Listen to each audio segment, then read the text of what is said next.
G'day gamers, it's Frosty, and honestly we need to have a talk. I've been making guides for a few years now, and honestly, I've been playing it safe. People have been calling the guides boring and safe, and I'm tired of it. So today, you're getting a Corvus guide. That's right, you're macroing today! Start Sanctuary with the classic 3 darter.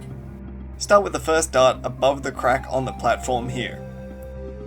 The middle one has its hair in line with the edge of the pool, and then go all the way down, then all the way right, as far as possible.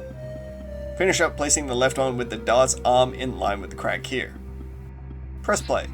If done correctly, you should hit the snipe with these balloons. You'll give your middle dart longer range for round 7, and again, hit the snipes on the green balloons in the middle. Add another dart on the left platform for round 8, switching it to strong, as well as the right one to strong as well. Round 9's dart goes on the little corner cracks here, so it can see both the top and the middle lanes. If you've done everything correctly, round 10 should be a cinch. Just add a sniper on strong once you've got the funds, and you're set.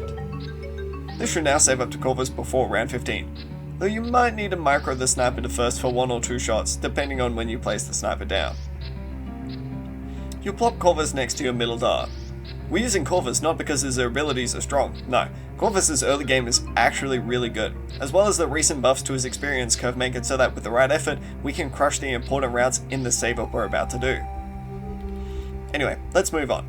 Add a druid into the mix on round 17, and use Corvus' Soul Harvest on the last part of round 18 for extra mana. You'll be doing this regularly throughout the game, so to farm the most mana, remember, bigger number of balloons, better amount of mana produced. Channel all of his mana into Nourishment to hit level 4 now, and press on. You'll give the druid Heart of Oak before round 20, then Soul Harvest on round 22 once you get the chance, upgrading your druid to Druid of the Jungle before round 23. You'll buy up camo on your sniper before round 24, and Nourishment off cooldown. Chuck a Soul Harvest in on the round 26 Zebras, as well as an upgrade to Heart Thorns for round 27 for your druid. Keep using Nourishment off cooldown to get extra experience, like right here. Give your sniper shrapnel and even faster firing before round 30. Give 31 a good reaping, and add a dart link down on the bottom platform on the top right of the platform, locked in to targeting in the T-juncture here. You'll chill through to round 35, where you'll upgrade the dart link to powerful darts. Soul Harvest the rainbows and get one good last nourishment in, cause now we're saving our mana till we hit the Moab. Give the darling an acidic mixture drip below it, and laser shock once you get the chance. Then give the balloons a good Soul Harvest on round 38, and prep for the Moab. You'll upgrade the darling to buckshot, and then unlock it, as you'll have to move the buckshot for this one, so manually target it over the Moab. You'll activate Ancestral Might as the round starts, aka the grabby hands, and position your dartling over the mob. As it busts open, try to Soul Harvest the insides for a clean kill, though sometimes you can just destroy the insides with the fist. You'll go back to locking your dartling in place for round 42. You'll keep holding onto your mana a bit after the mob. You'll activate Vision on the round 42 with the camo rainbows. Give round 43 an Ember as well as a Soul Harvest on the ceramics, which should easily clear it up. Now add a Jungle Drums village next to your darling before round 44, and then once again activate Vision on round 45 on the purples. After round 45, upgrade the Alchemist to Perishing Potions, and the village to Radar Scanner. Round 47 is much like round 43, activate Ember at the start, as well as a cheeky Soul Harvest, and leave the Sniper and darling to clear up the camo balloons. You can fit a cheeky Nourishment into the start of round 48 as well, as a Soul Harvest on the rainbow balloons. For round 49 ceramics, you'll once again Ember as well as Spear for the extra clear up, chucking in a Soul Harvest for good measure. Finally, on round 50, I'd recommend chucking on Storm and Spear for the first mob, dismissing both after the kill, harvesting the ceramics, then embering and storming the second one. As a heads up, you can afford bads on your dartling before the second mob to make things easier just by killing the mob. And with that, that's the most tricky part done. You can afford your bads now, so hold it in position and keep using the Soul Harvest Nourishment combo off cooldown for the next 8 or so rounds, up to around 58.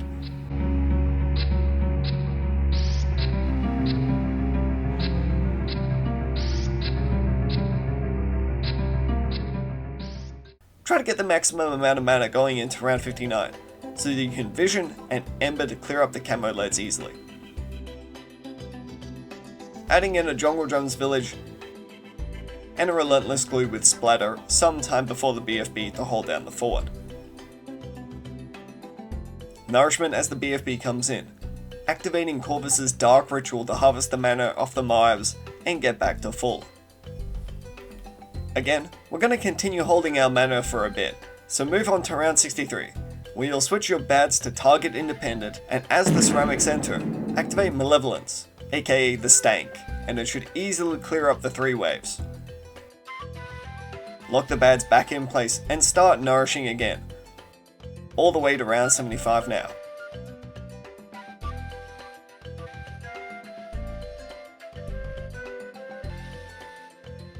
Hold off on nourishing during round 74 to keep maximum mana going forwards. During round 75, you wait till the fortified leads are being cleared, then activate Echo, Ember, and Spear in that order. It's mana intensive, so once you're down to around 250, look to get a harvest in to replenish your mana. Keep Spear on going into round 76, activating Malevolence and Dark Ritual for more mana. Deactivate both going into round 77, but use Spear again once the BFBs have arrived. Don't forget to turn it off as well once you're done. Round 78 requires a bit of timing, so watch carefully. First, get the Dartling back on target independent. Activating Trample once the ceramics arrive as soon as possible for the first ceramic wave. Harvesting the BFB. Then using Vision around 5 seconds once the purple balloons have shown up, around $37,400, and trample the second ceramic wave. Unless you feel confident in being able to activate both in quick succession. Look, I've been playing Bloons for around 4 years, and it still takes me some time to get this figured out, so I go with the timing method instead. Round 79 is simple. Spear to start the round, and keep up your mana using Dark Harvest and Ritual. Try to have maximum mana going into the ZOMG. During the round, activate the Grabby Hands. Harvesting once it breaks open, and Soul Barrier to prevent any whoopsie daisies.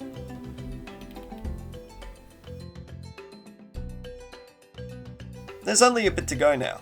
We're going to lock the bads back in place in the middle. And once the BFBs start to converge, activate both Spear and Storm. Wait till Corvus is down to around 300 mana points before refreshing the pool, and that's round 81. Keep both spells on for round 82, refreshing the pool once you reach around 300 mana or so, and you'll activate Repel once nothing but the fortified BFBs are left. Turn off both spells for round 83, but activate Spear once the mobs appear. Clear the first few mobs during round 84 to afford BEZ, and we're essentially done. From this point on, you can go back to nourishment farming until Corvus hits level 20, as BEZ essentially solos the rest of the rounds. Skim through the next few rounds, upgrading the bottom village to an MIB before round 90, and continue farming. Add an overclock engineer before round 93, as well as upgrading the top village to radar scanner. 94 can get a little close, so you can overclock it to play it safe. I don't, but you probably should anyway. Grab a sabotage before round 95, activating it once the DDTs appear, and then following with an overclock afterwards. Round 96 is free, so going into round 97, grab a Shattering Shells, and upgrade the top village to primary training. That's all we need for the rest of the game, so spend your money however you please. Round 98 gets a little close, so activate Spear and Ember, then overclock on your BEZ once the ZOMGs start to converge. Dismiss Spear for round 99. and refill your mana before sabotaging on the DDTs. Finally, around 100, switch it back to target independent, overclock your BEZ, and use Echo and Hands for a super easy bad kill.